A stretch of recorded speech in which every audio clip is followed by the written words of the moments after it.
unmistakable excitement of a Pittsburgh road trip. Pilgrims from the Pittsburgh Catholic Diocese in Philadelphia for the World Meeting of Families. The highlight? Taking part in the outdoor Mass, celebrated by Pope Francis in his first trip to the United States. So much planning, so much hope wrapped up in this pilgrimage. To see the man described around the world as the People's Pope, here in the city of brotherly love, looking to the Holy Father for guidance on the importance and meaning of family life. Perfect families do not exist. This must not discourage us. Quite the opposite. Love is something we learn. Love is something we live. Love grows as it is forged by the concrete situations which each particular family experiences. Love is born and constantly develops amid lights and shadows. Love can flourish in men and women who try not to make conflict the last word, but rather a new opportunity. An opportunity to seek help. An opportunity to question how we need to improve. An opportunity to discover the God who is with us and never abandons us. Born on December 17, 1936 in Buenos Aires, Argentina, Jorge Bergoglio became Pope Francis on March 13, 2013, when the College of Cardinals selected him as 266th Pope of the Roman Catholic Church. Many of his fellow cardinals and priests who worked with him in Argentina predicted Pope Francis would be a breath of fresh air for the universal church. Pope Francis has taken more active roles than many of his predecessors in areas such as political diplomacy and environmental advocacy. Do unto others as you. His platform? One of peace and humility, mercy and forgiveness. As Pope Francis arrived in Washington, D.C., pilgrims wondered, what message would he deliver to the Church in America? Pope Francis maintains traditional Catholic viewpoints on issues on marriage and the family, abortion and homosexuality.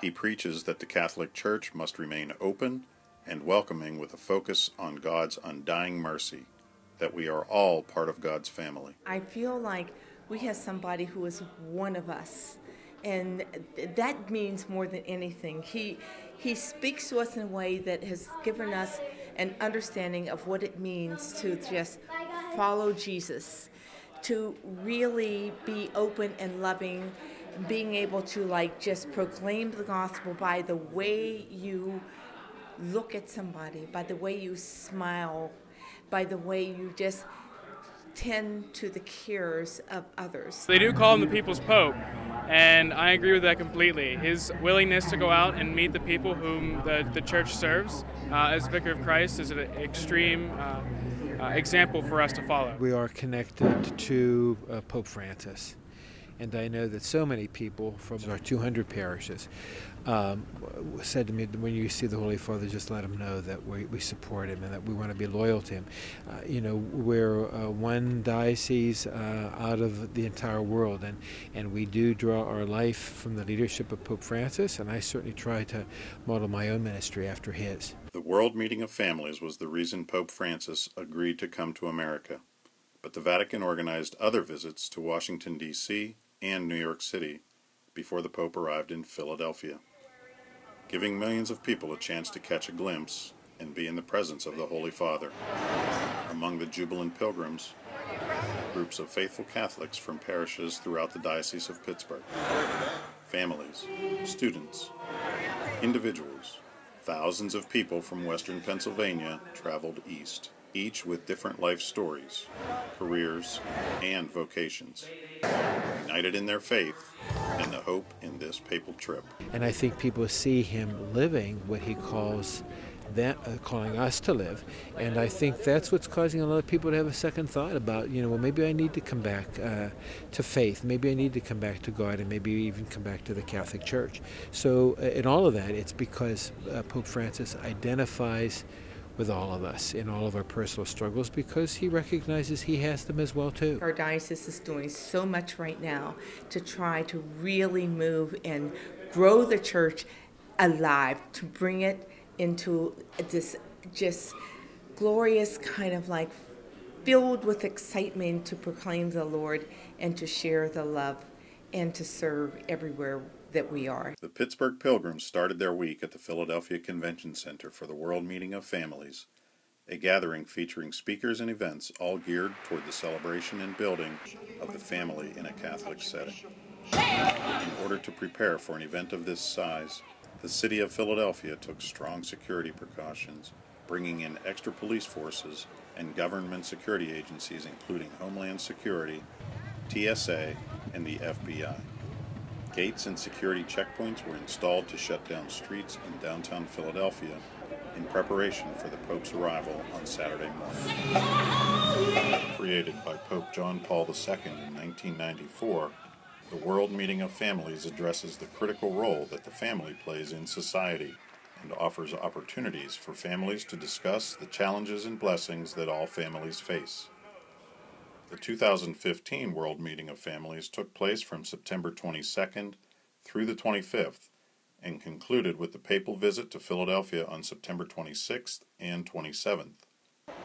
Pilgrims from all over the world joined together in the city of brotherly love to profess their faith and celebrate the importance of family. We came with prayers back for our parish at home.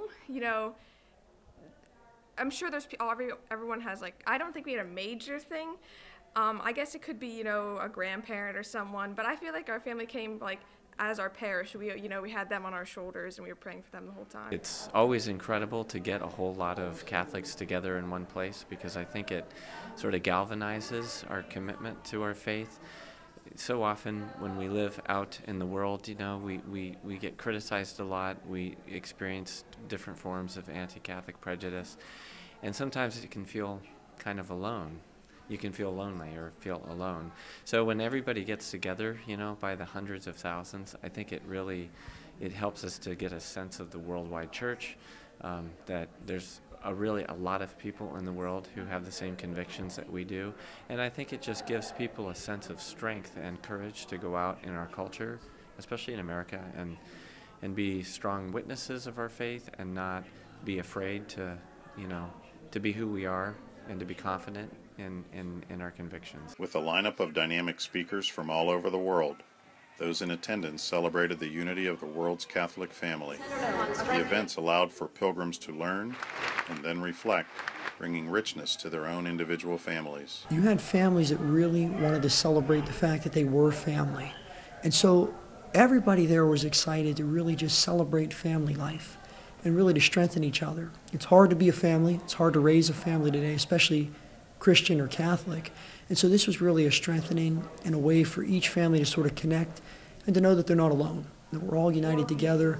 We're all trying under Christ to be the best that we can be and really to be God's family. While the Pittsburgh Pilgrims waited patiently in Philadelphia for the Pope's arrival on Saturday morning, Pope Francis made visits to both New York City and Washington, D.C. Of the free at the home of the brave. Pope Francis made history, becoming the first pontiff to ever address a joint session of Congress, delivering a rousing speech in the Capitol building on September 24, 2015.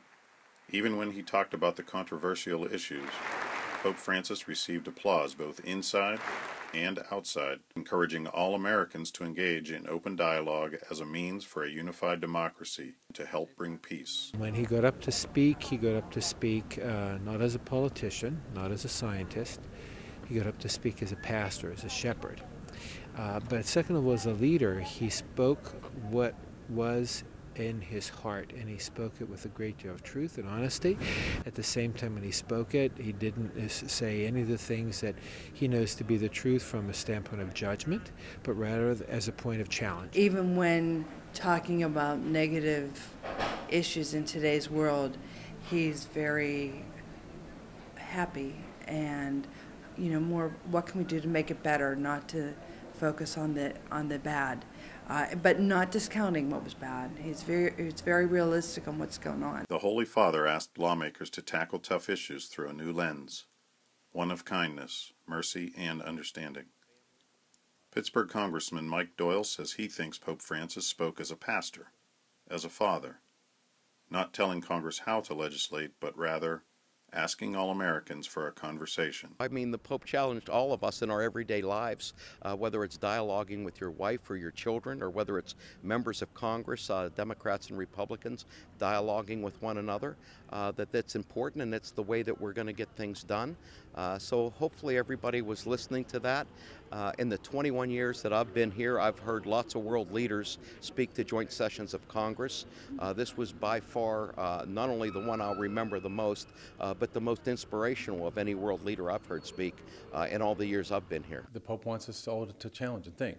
Pittsburgh Congressman Tim Murphy said he appreciates the Holy Father's bold words on the big issues of the day, especially respecting life at all stages of development. It was exciting to have the Holy Father here in Washington, to have him do a joint session of Congress. It was historical to have a person of that stature come to address us as a major faith leader in the world. Personally, as a Catholic, it was also exciting to have the Holy Father here to talk, to give us words of encouragement, sometimes words of challenge, and that's what Jesuits do, challenge your thinking. And so we'll see where it goes from there. I hope people continue to live the message of questioning, of discerning, as we move forward. The speech to Congress was impressive for its political and social implications. But for the many pilgrims from Pittsburgh who made the trip to the nation's capital seeking a spiritual experience, they found it on a campus at the Catholic University of America. 30,000 people attended the outdoor Mass at the Basilica of the National Shrine of the Immaculate Conception. And for Pittsburghers, this Mass had very deep meaning.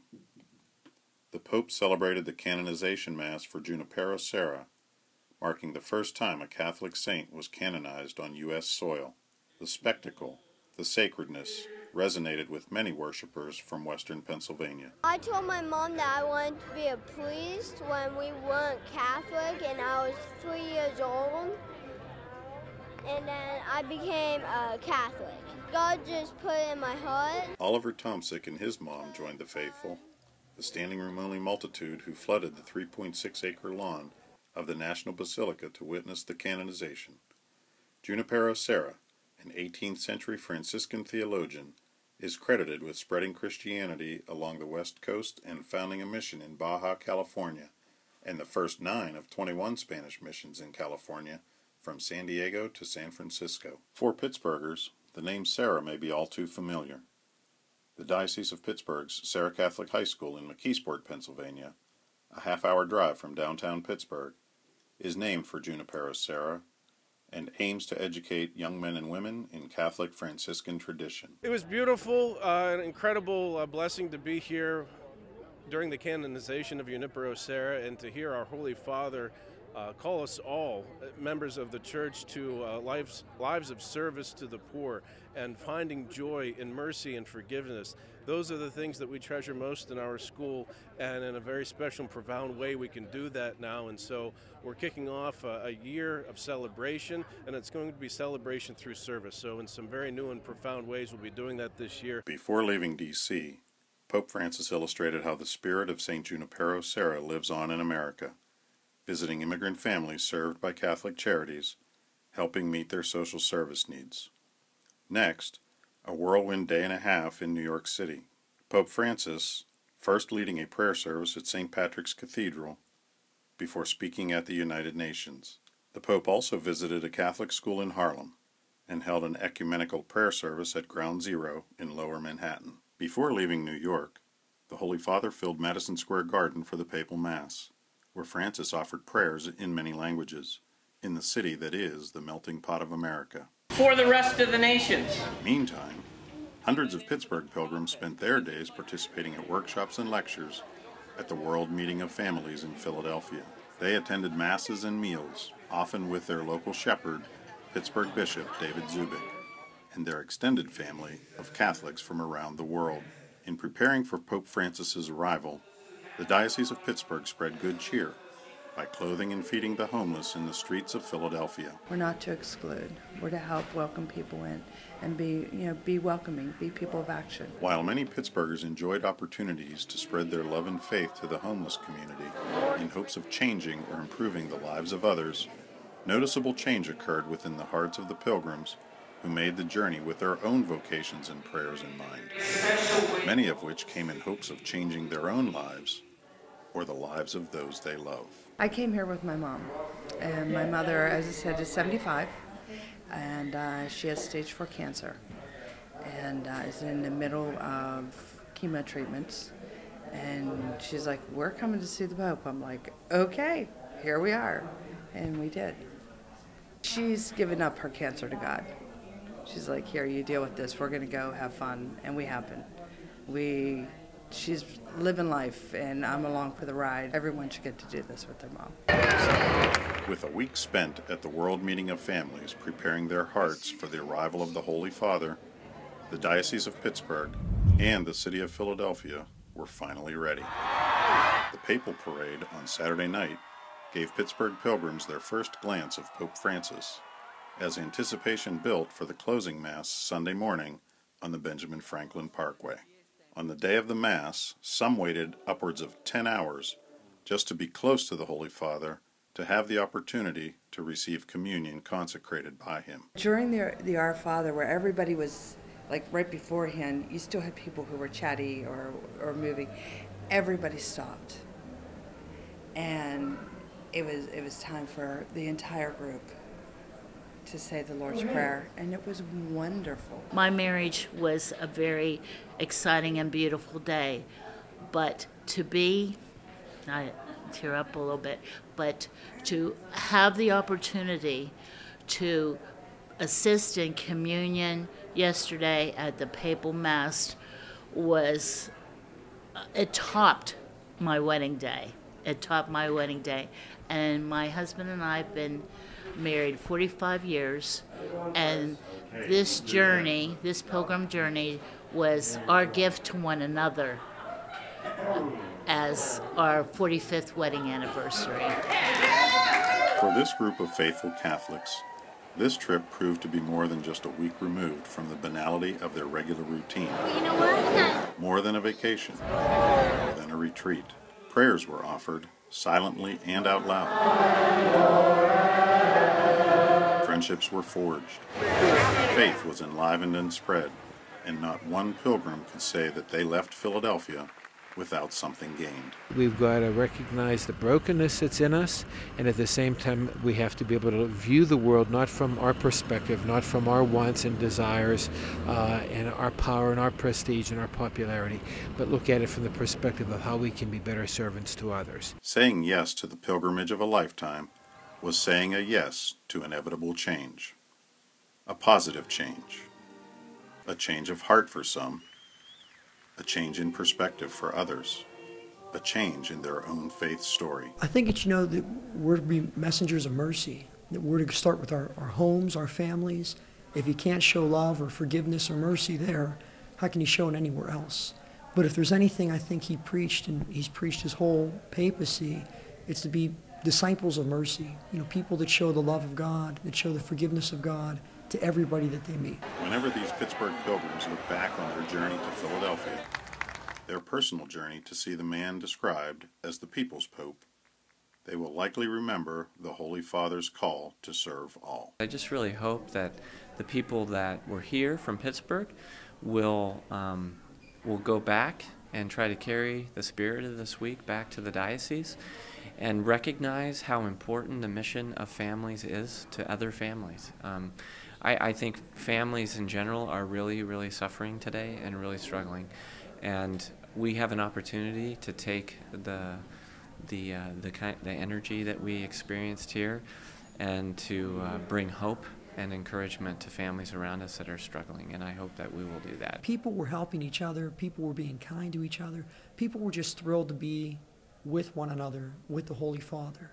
And I think that if the world could be like that, if people could really reach out of themselves to one another, then what a powerful message that sends. What a great thing it is to be Catholic, what a great thing it is to be alive. And really that's what it was, the church alive. It's been a very thought-provoking, and it's also been very encouraging, because I think we've seen the very best of people come together to be able to do something that we should always do, which is to listen very carefully. Bishop Zubik said, when people relive the events of Pope Francis's journey to America, he hopes people won't just think of this as a nice visit. And that's really important for us to recognize. He hopes this will be a transformational encounter that moves people closer to God, closer to one another, sparking people's interest to take action to help our neighbors in need. I just want to hope that what happened over the course of these days doesn't become a part of a distant memory, but causes us an opportunity to really think, pray, and change, so we can really embrace the truth of what Pope Francis has spoken to, so that we can not only become better people, but that we can create a better world. The rich images of Pope Francis, embracing all in this year of mercy, inviting everyone to be a member of the Church alive.